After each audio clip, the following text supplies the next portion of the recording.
大家好，我係 Leo。今日嚟到呢個 project 呢，先唔好睇我哋啲磚鋪得有幾靚幾好先。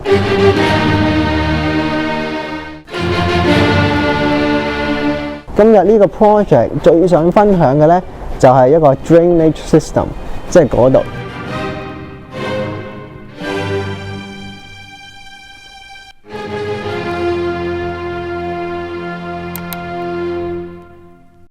有冇試過春天榕樹嘅時候行入後院，好似行入沼澤咁呢？甚至更加恐怖嘅係擔心啲水由 window well 滲入咗地牢，搞到成屋都係霉味呢。多倫多同香港唔同，呢度好多地區，而喺 Markham 同埋 Richmond Hill 咧，通常佢哋地底嘅泥土咧都係 clay， 即係黏土。而呢種黏土密度好高，所以去水咧就好慢。一旦落大雨或者春天榕樹嘅時候咧，呢啲水排唔走，就會聚積喺表面，甚至倒流翻入你間屋嘅地基度。所以今日呢條片我唔講 design， 我哋講 engineering， 帶大家睇下點樣透過安裝呢條 French drain 去解決呢個後院嘅隱形殺手。咩係 French drain 呢？簡單嚟講，佢就係埋喺地底嘅一條血管，專門咧就負責收走多餘嘅地下水。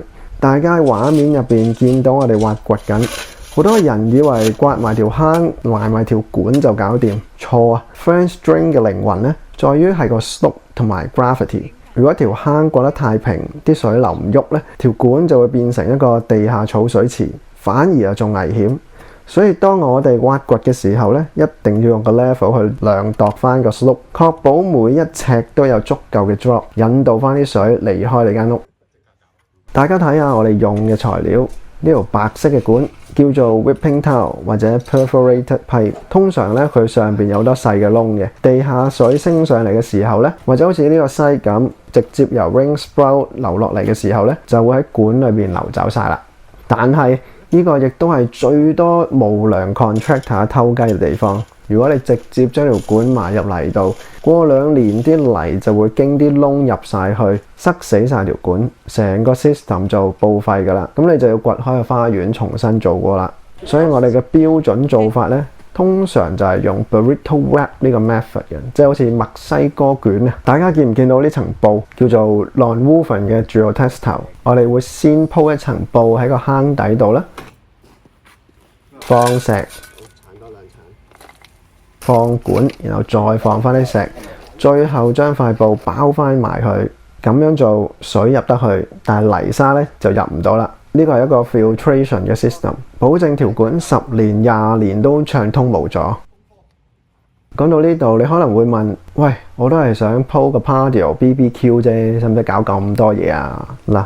如果你想你個 patio 2年之後沉降或者凹凸不平嘅話咧，你又可以唔做嘅。做 design and build 靚係基本，但係 structure 咧先係我哋嘅核心。水係所有 hardscape 嘅大敵，水結冰就會膨脹啦，然後就會頂起晒你啲磚噶啦。所以如果你地底排水做得唔好咧，上面用幾靚嘅石，個設計有幾靚咧，都係嘥錢。